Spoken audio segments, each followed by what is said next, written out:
Shalom, salve dan salam sejahtera untuk kita semua. Berjumpa lagi bersama saya Wilhelmina Yohana Wuur. Dalam video pembelajaran saya kali ini, saya akan membawakan materi mengenai sistem sirkulasi. Nah, seperti apa sih penjelasannya? Langsung saja kita simak video berikut ini.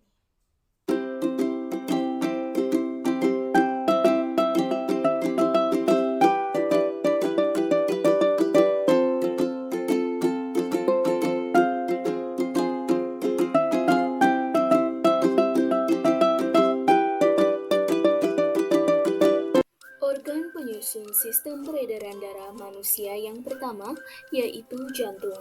Jantung merupakan organ berongga yang terdiri atas 4 ruang, berbentuk seperti kerucut tumpul dan puncak, di bawah miring ke sebelah kiri, terletak di antara kedua paru-paru, dan berukuran sebesar kepalan tangan pemiliknya. Selanjutnya, kita masuk pada struktur jantung. Jantung memiliki 4 ruang yaitu atrium atau serambi kanan dan kiri, serta ventrikel atau bilik kanan dan kiri. Yang pertama, atrium. Dinding atrium relatif tipis. Atrium menerima darah dari vena yang membawa darah kembali ke jantung. Atrium kanan menerima darah dari seluruh tubuh, kecuali paru-paru. Sementara itu, atrium kiri menerima darah dari paru-paru. Selanjutnya, ventrikel. Ventrikel berdinding tebal sehingga mampu mendorong darah keluar dari jantung menuju arteri yang membawa darah meninggalkan jantung. Ventrikel kanan memompa darah menuju ke paru-paru melalui batang pulmonari. Sementara itu, ventrikel kiri memompa darah ke seluruh tubuh melalui aorta. Selanjutnya terdapat katup jantung yang terdiri atas katup tricupidalis dan katup biscupidalis. Katup tricupidalis ini dapat bekerja jika tekanan darah ventrikel kanan lebih besar daripada atrium kanan, dan katup tricupidalis akan menutup sehingga dapat mencegah aliran balik dan darah dari ventrikel kanan tidak kembali ke atrium kanan. Selanjutnya, katup biscupidalis ini berfungsi mencegah aliran balik sehingga darah dari ventrikel kiri tidak kembali ke atrium kiri. 2. Pembuluh darah. Pembuluh darah merupakan serangkaian tabung tertutup dan bercabang yang berfungsi membawa darah dari jantung ke jaringan, kemudian kembali ke jantung. Pembuluh darah utama ada 3 macam, yaitu arteri, kapiler, dan vena. Arteri berfungsi membawa darah meninggalkan jantung. Kapiler berfungsi sebagai penghubung antara arteri dengan vena, serta mengambil zat-zat dari kelenjar, dan vena adalah saluran darah yang membawa darah kembali ke atrium jantung. Kita lihat yang pertama, pembuluh nadi atau arteri. Pembuluh nadi atau arteri dibagi menjadi 2, yaitu aorta dan arteri pulmonalis. Aorta berfungsi membawa darah yang banyak mengandung oksigen dari jantung ke seluruh tubuh, sedangkan arteri pulmonalis berfungsi membawa darah yang banyak mengandung karbon dioksida dari jantung menuju ke paru-paru. Selanjutnya, kita lihat yang berikut, pembuluh balik atau vena. Pembuluh balik atau vena dibagi menjadi 3 macam. Yang pertama, vena cava superior yang berfungsi membawa darah yang mengandung karbon dioksida dari tubuh bagian atas. Yang kedua, vena pulmonalis. Vena pulmonalis berfungsi membawa darah yang kaya oksigen dari paru-paru ke jantung. Yang ketiga, vena cava inferior yang berfungsi sebagai pembawa darah yang kaya karbon dioksida dari tubuh bagian bawah. Selanjutnya kita masuk pada peredaran darah manusia.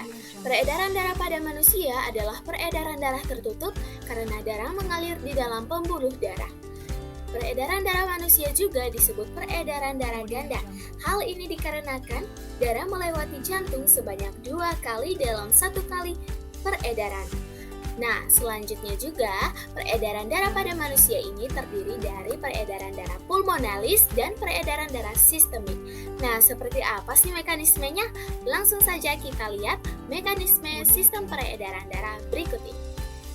Selanjutnya kita masuk kepada yang pertama, peredaran darah pulmonalis atau peredaran darah kecil. Nah, mengapa disebut sebagai peredaran darah kecil? Hal ini dikarenakan darah dari jantung akan dialirkan ke dalam paru-paru, kemudian akan kembali lagi ke jantung. Nah, seperti apa mekanismenya? Mekanismenya yaitu yang pertama, darah dari bilik kanan yang mengandung banyak karbon dioksida akan dipompa menuju ke arteri pulmonalis. Kemudian dari arteri pulmonalis, darah akan dialirkan ke paru-paru. Di dalam paru-paru ini akan terjadi mekanisme pertukaran karbon dioksida dan juga oksigen. Nah, darah yang sudah mengandung oksigen kemudian dialirkan ke vena pulmonalis. Dari vena pulmonalis, darah dialirkan ke serambi kiri. Nah, selanjutnya kita masuk yang kedua, peredaran darah sistemik atau peredaran darah besar. Nah, mengapa sih disebut sebagai peredaran darah besar? Hal ini dikarenakan darah dari jantung akan dipompa dan diedarkan ke seluruh tubuh dan akan kembali lagi ke jantung. Nah, hal ini yang menyebabkan kita menyebutnya sebagai sistem peredaran darah besar. Lalu seperti apa mekanismenya? Mekanismenya dimulai dari darah yang kaya akan oksigen dari ventrikel kiri akan masuk ke aorta atau pembuluh nadi besar. Kemudian, darah yang kaya akan oksigen dibawa oleh arteri dan diedarkan ke seluruh tubuh kecuali paru-paru. Darah akan melepaskan oksigen dan mengambil karbon dioksida dari seluruh jaringan tubuh.